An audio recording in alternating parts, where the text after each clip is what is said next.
Monitoring the metrics, the business of business, part 3. We're back with our final episode and all the numbers you need to know to start, scale, or sell your business. If you're a writer, speaker, coach, minister, influencer, or entrepreneur, these are the metrics that you need to monitor to increase your income, influence, and impact. Buckle in, baby. Part 3 coming at y'all right now.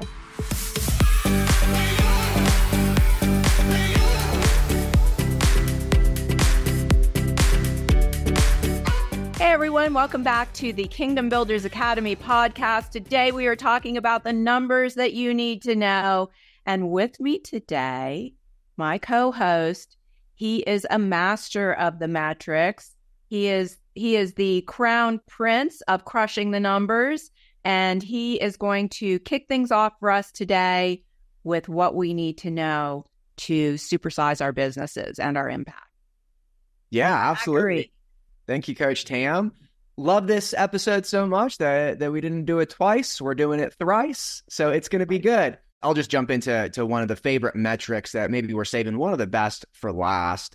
It's one of my favorite numbers to track in business. And that I know that when you dial in this number and you see this number steadily growing, it's one of the best feelings in business, because not only will it lead to growth and advancement, but it leads to stability and consistency and confidence. And that number is your MRR, your monthly recurring revenue. If you can get an MRR number dialed in, steady and scaling, that will be one of the biggest blessings in your business. So what monthly recurring revenue is some businesses have to make new sales every month. You know, you kind of live and die, feast or famine by, hey, how many sales can I make this month? You know, if I make $5,000 sales, I had a $25K month. And, you know, that's really great for most people. Versus the next month, you can make one sale and you went from a $25K month to a $5K month.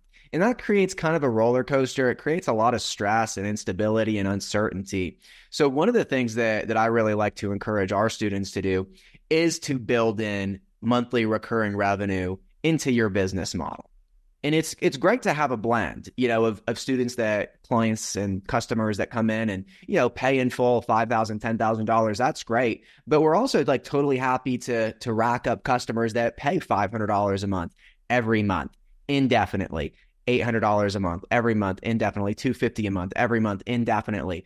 Because if we can stack those up, we know next month, it's not feast or famine. You know, I've already got $10,000 in monthly recurring revenue, and I don't have to worry about, hey, how many sales am I going to make next month? Because, hey, I've already got 10K banked. I've already got, 10K in the can for the next month. So, in order to increase your monthly recurring revenue, a few things to think about. One is, what do your offers look like? What is your offer suite? And do you have an offer that's designed to keep people for a really long time? Like, one of the things that we start pretty much all of our new students with is a 90-day coaching program.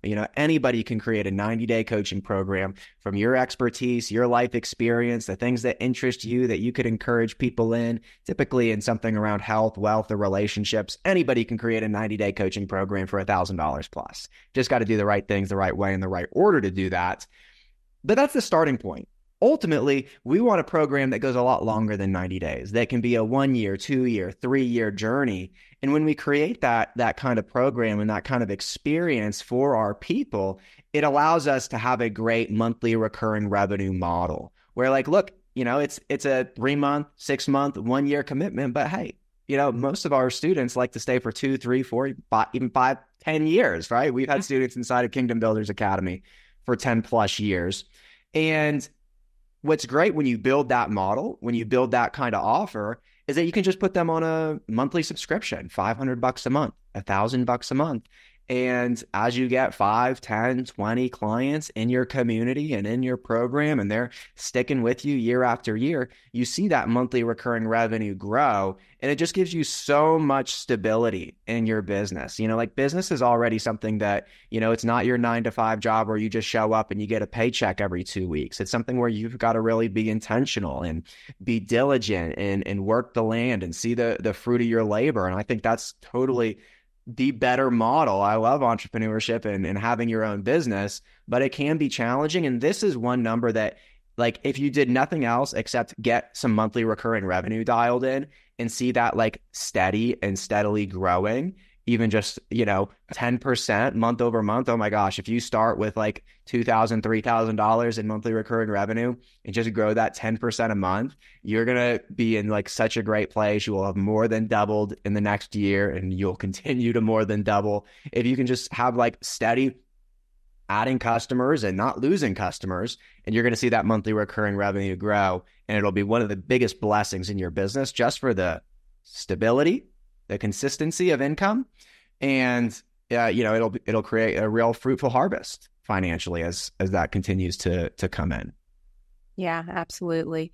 And, I just want to pause here because I know Zach's mommy, her mind is blown with the metrics. I love the metrics. But sometimes it's a little hard for me to listen to a lot of numbers. I'm much better visually seeing numbers. But I just want to say that if this is appealing to you, if you like this idea of, instead of being a speaker that goes and speaks somewhere a couple times a year and sells some books and maybe gets some really terrible honorarium or speaker fee, you're losing money, not making money. You're enjoying the experience of losing money, but you'll enjoy the experience a whole lot more when you're making money.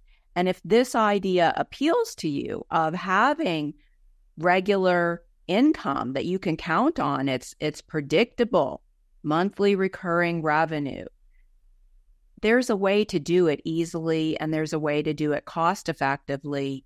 And that way is not trying to figure it out yourself. So I would encourage you, for those of you maybe who have just discovered us, or those of you who have been listening to us for a long time, but you haven't stuck your toe in the water to say, let me intentionally get mentored by people who know how to do it. I'm telling you, the investment that you make and learning how to do it right will pay off right away, as opposed to trying to figure it out yourself. Because most of you, I know, because I've been talking to you guys for over 10 years, dealt with tens of thousands of Christian communicators. I know exactly what you're experiencing. And it's frustrating. It's frustrating to try and figure it out yourself and to be treading water financially and not being able to pivot from that day job that you don't feel called to the thing that God has called you to do, because finances are a constraint.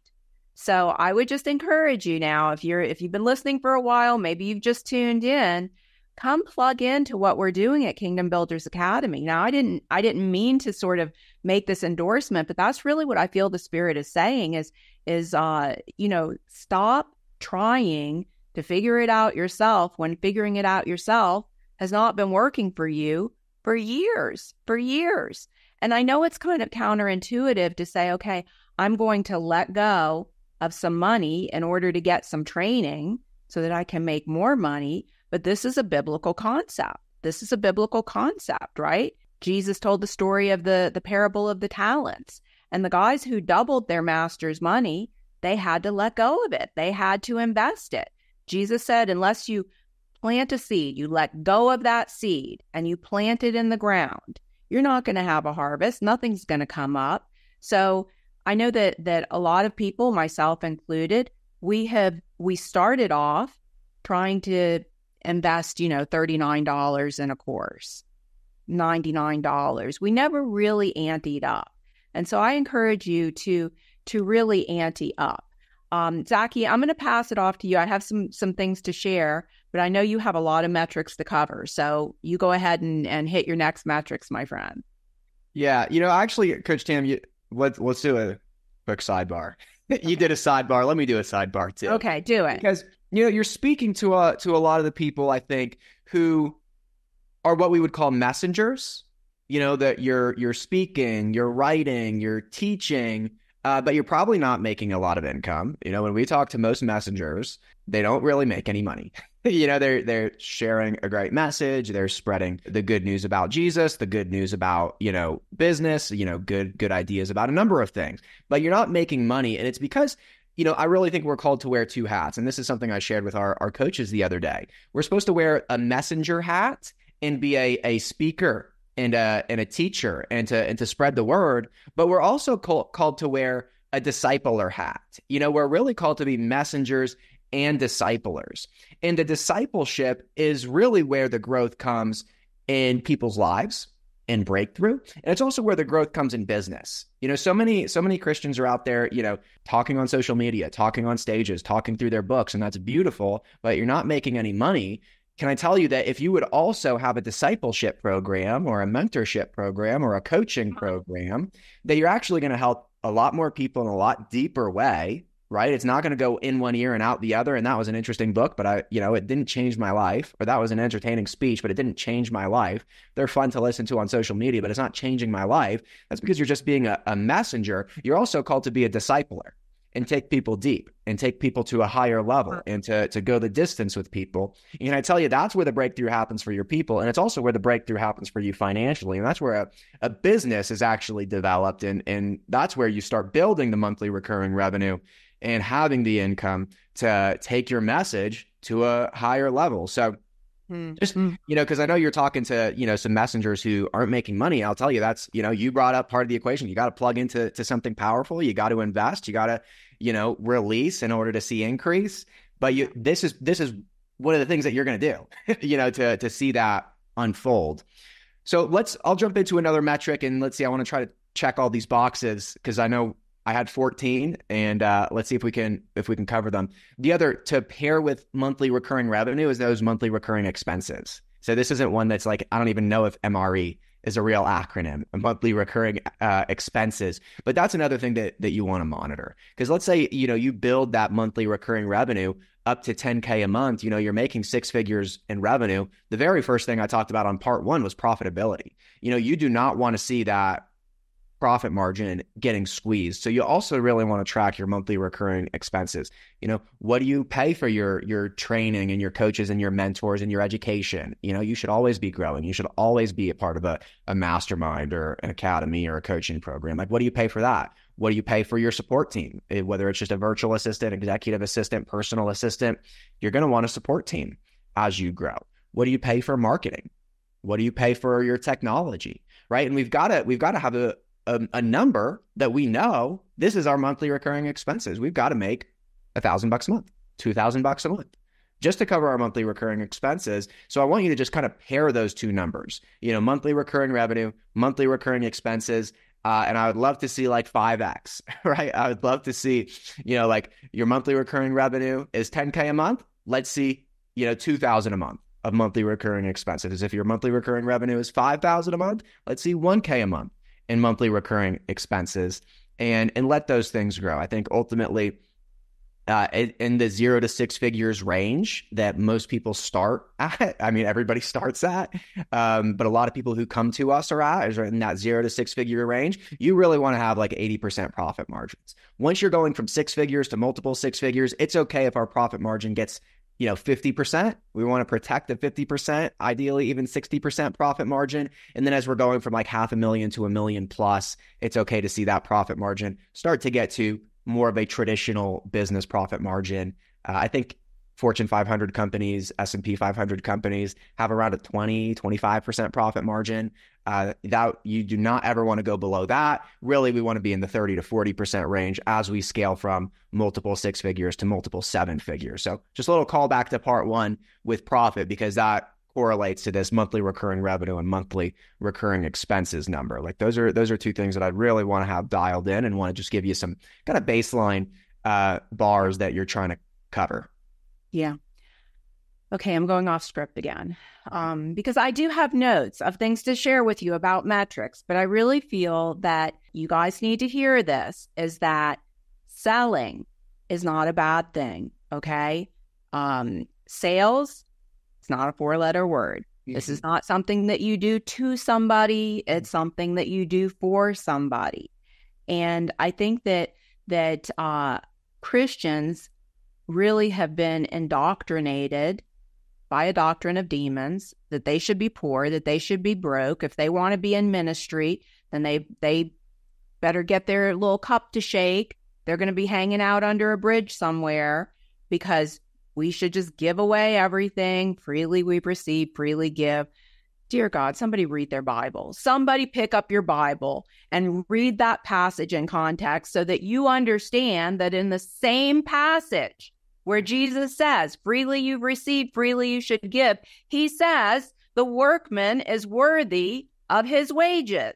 Jesus was saying, you don't need to charge for the gospel. You don't need to charge for the gospel. Freely you've been forgiven. Freely you can preach this gospel message. But what he is not saying is that you should do everything for free. If you're going to be in ministry, you should do everything for free.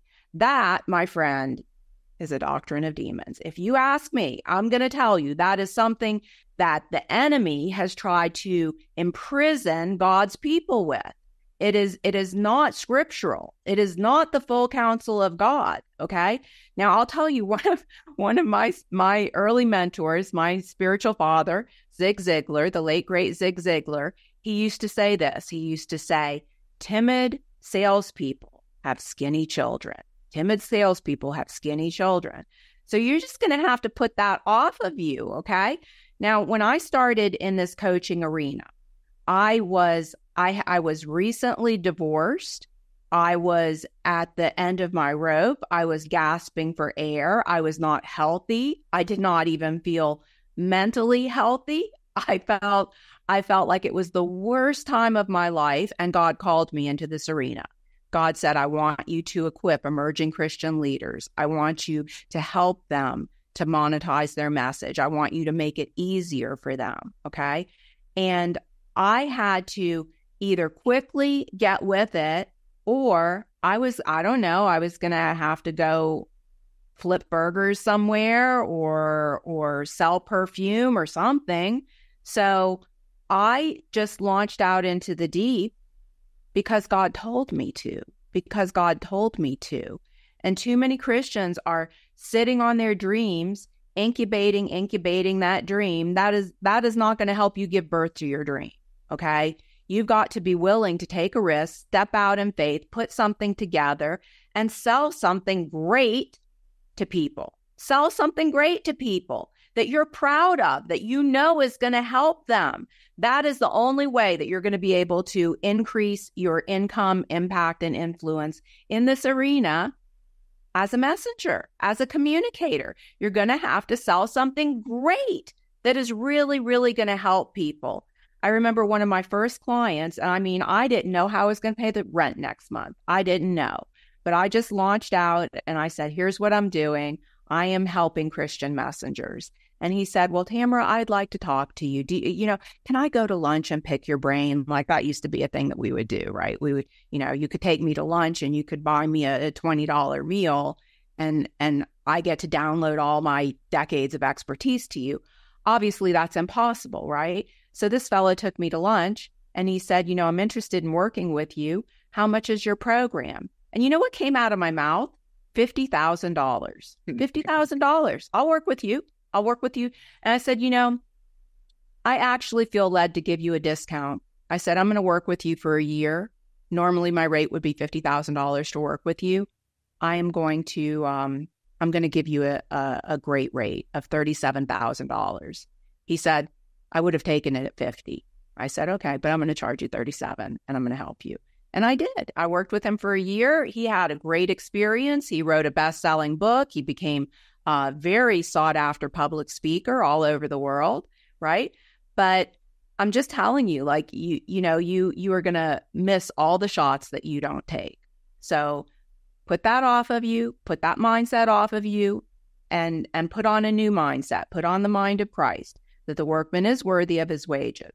And you've got expertise, you've got a gift from God, and you can help people. And you know what? Everybody else in the world is charging for their services.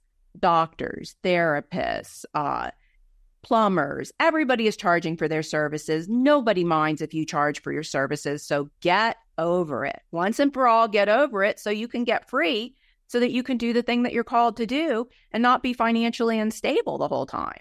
Yeah. Yeah. Great word, Coach Tam. I'll give you a high level example of that. We're in a mastermind with somebody who's a multiple New York Times bestselling author, has written some amazing books. Many of you would recognize the name. And here's the problem that he's having is that he just wants to be a messenger, but he doesn't want to be a discipler. So I just want to, kind of circle back to that again, because honestly, you're not going to make that much money as a messenger, but you will make a lot of money as a discipler. And so many people are afraid to offer that solution, to create a great product, to create a great experience, to really go deep with people.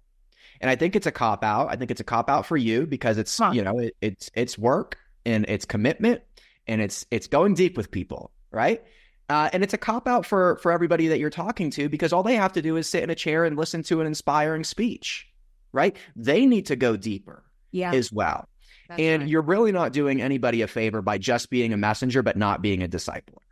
And I know that, we have like different callings and different anointings, but I can tell you, you can operate in both. And if you're somebody that's just speaking, that's just writing, but you're not going deep with people, you're not creating that powerful experience, it's a cop out for you. It's a cop out for them. It's a cop out for everybody. And that's why, you're struggling on honorariums and book sales. And that's why, you're just, tickling people's ears, but not transforming lives. Come on, talk about it. That's good. So that's, I know we're talking about metrics, but I think that is the, a key paradigm that maybe needs to shift that, we're a little inspired to talk about today. But I want to check the boxes on these 5 metrics, because this is part 3. Yeah. We're not going to do a part 4 anytime soon. So let me talk about growth rate. Let's just get back into a fundamental business metric is growth rate. Here's the principle that I love is you're growing or going away. It's got a nice ring to it. That's a little business principle that I've always kind of liked is you're growing or going away. We want to see growth. A plant that's not growing is closer to death than, to more life. And a business that's not growing is closer to death than it is to more life. So that's just a thing that look, there are ups and downs in business, even like KBA, it's not been a steady climb. Most businesses are not steady linear climbs. There's ups and downs and exponential breakthroughs. That's okay. That's the reality. But we've got to kind of have that mindset of hey, we want to grow. We want the next book to sell more than the last book. We want the next launch to bring in more people than the last launch. We want to see our email list growing. We want to see our follower count growing. We want to see our monthly recurring revenue growing. So I just want to highlight as a principle, we want growth. We want to pursue growth. You can't always force growth and manufacture growth, but we do want to be intentional about growth. And I also want to just give you some baseline numbers that in the very early days, we want to be looking for doubles. We actually always want to be looking for doubles. I love doubles. If you could just find doubles, ways to double your business, you're going to go very, very far. Right. Especially if you can do it for a very long time, it's crazy, what a number of doubles will do if you can string some doubles together. But let's say you make $30,000 in your first year as a messenger, as a discipler. You should make 60 the next year. You should double from that point. If you make 60, you should double. You should do 120. And from 120, you should double. You should do 240. So I think we're always looking for doubles. And in our... Can I just say to you, people hearing this, we have seen this so many times. This is not pie in the sky by and by. This is very realistic. When you are intentional and you set your face like flint and you're like, I'm going to do the thing that I'm called to do. I'm going to do it the right way. I'm going to do it a profitable way. I'm going to do it in a way that is impacting the most people. That is so realistic to think about going from 60,000 the first year to 120 the next year to nearly $250,000 the next year. Very realistic, very doable. And we have seen so many people, we've equipped so many people to do it. The thing is, stay in the game. Stay in the game. Stop being discouraged and quitting and let your emotions rule over you and do business by the numbers like Zack is saying. That's a game changer. Yeah. No, it's the truth. It's compounding, this is actually these are almost laws of math that, in order for something to compound, it takes time, if you want to see that, double, and, be it $500,000, be it $1 million, be it $2 million, It's not going to happen in 1 year for 99.9% of people, right? It's going to take the 3 to 5 years. And I always talk about, having decade-long goals, having multi-decade-long goals, not 1 year goals. One year goals are, setting yourself up for disappointment 9 times out of 10. But decade-long goals, those are very achievable. And it gives you a better perspective. So just growth rate to me is a metric you want to monitor. You want to see what it is. We want to be aiming for a double. But I can tell you that even if you just grew 20%, 30%, 35% year over year, you're going to double every 2 years, right? And if you double every 2 years for the next 10 years, you will be doing 7 figures, right? Like just do the math on that. So look for doubles, see that we're growing, not going away. And it's just another metric that we want to monitor and make sure we're growing, ideally at least 20% a year. If you grow 20% a year for a decade, you're going to be doing incredible. If we can double every year or every 2 years, you're going to be doing even better. So just be looking for that growth, set that intentionality of growth. And again, we can't manage what we don't measure. So measure it, look at what you did last year, look at what you did in the first 6 months of last year versus the 6 months of this year and see like, hey, did we grow 20%, 30%, 100%? Look at what those numbers are and be intentional about that growth. I don't feel like you hit all your metrics. I think we're in for a part 4. I got 2 more. Oh, good. All right. Come on. I can do them quick. Because I think let's put a bundle on this. It's probably 90 minutes now of metrics, and I'm ready to move on. I like the metrics, but I'm ready to move on. Let me do these 2 really quick, Coach Tam, and then you can have the last word to put a bow on all 3 parts of monitoring the metrics and the business of business. So these are 2 client experience metrics. They kind of tie back in with monthly recurring revenue. In order for monthly recurring revenue to stack, we've got to have a great program that people stick. Like in order for MRR to stack, we've got to have a program where people stick. So the 2 things that we want to see for that's just going to help us organically grow our monthly recurring revenue without being in this like, oh, I've got to replace just to stay at baseline. We want it to like every time we add 3 new clients, we just got 3 more. And we got 3 more. It wasn't, we got 3 to replace the 3 that left. So what we're looking at is churn rate and referral rate. And we would love to see at least those balance out, right? Let's say you got 20 clients and you have a 5% monthly churn. That would be 1 out of 20, right? So every month you lose 1 out of your 20, but if you can at least replace that with a referral rate of 5% a month, right? That every month we are getting 1 referral from our 20 clients, right? And that's pretty doable, right? Like that's not that many. That's, only 12 out of the 20 clients referring somebody once per year. So we just want to see, what I want to see is a churn rate of 5% or less and a referral rate of 5% or more. Because if those just balance out, that means that, we're never actually churning. And that every time we add a new client, we're only stacking MRR. So those are the last 2. I bundled them to put them together. Is churn rate 5% or less, referral rate 5% or greater, and that will allow your MRR to at least not shrink. And every time you add a new client, whether it's 1 a month, 5 a month, 10 a month, it's only stacking your MRR and you're only growing because you've got a program that people don't want to leave and they feel good about inviting their friends to. And if you do that, you're going to see your MRR grow, you're going to see your business grow, you're going to see your impact grow, and you will be on your way, if you stay in the game, to doing something really, really great in your lifetime.